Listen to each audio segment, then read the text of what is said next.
kasagutan mo? Sa pagdidirect, feeling ko. Yung pasilip. Isang project. Feeling ko, baka siguro script o baka clapboard kasi feeling ko yun yung isang milestone na gusto niyang ma-achieve pa. Naintindihan ko to. Tignan natin. Kabog or sabog in 5, 4, 3, 2, 1. Ayun, pasilip nga. Kasi excited siya, oo.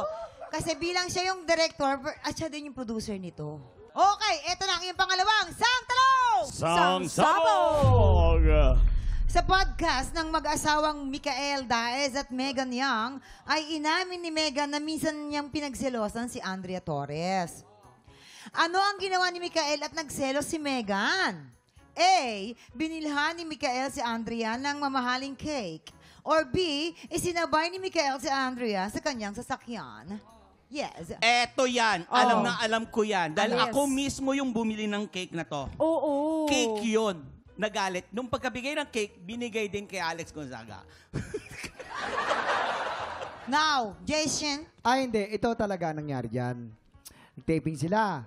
Naisabay niya sa kotse. Pick up yung kotse niya. Ang dami kong nakasakay na mga gamit niya. Doon nakasakay sa likod. Traffic. Akala tuloy motorcade. Wait lang, kuya. Bakit parang Ba't ka naiiyak naiiyak habang kinukwento?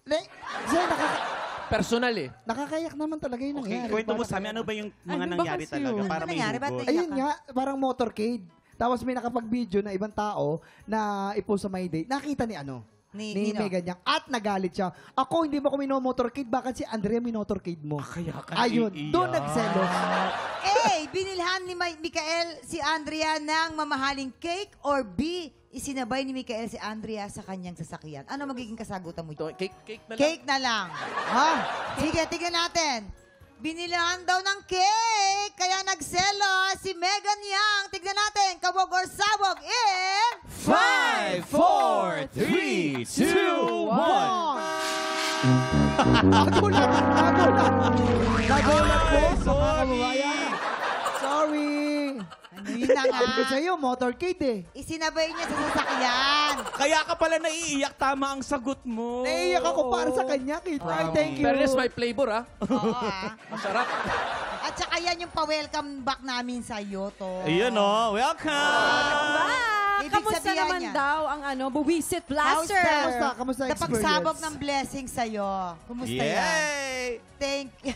Sa tagal ko sa Amerika, hindi ako pumuti. Ngayon lang. Sa Pilipinas pa pala ako puputi. Eto na, time check! Lalaban na si Tom para sa Ampaw Blessings ng mga tiktropa!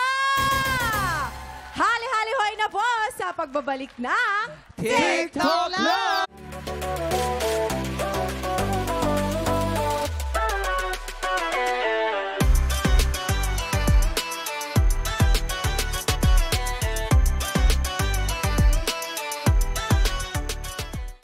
Tiktropa, pinanood mo hanggang sa dulo itong video na ito? Abay, very good ka! For more happy time, watch more TikTok Lock videos on our official social media pages and subscribe to GMA Network official YouTube channel.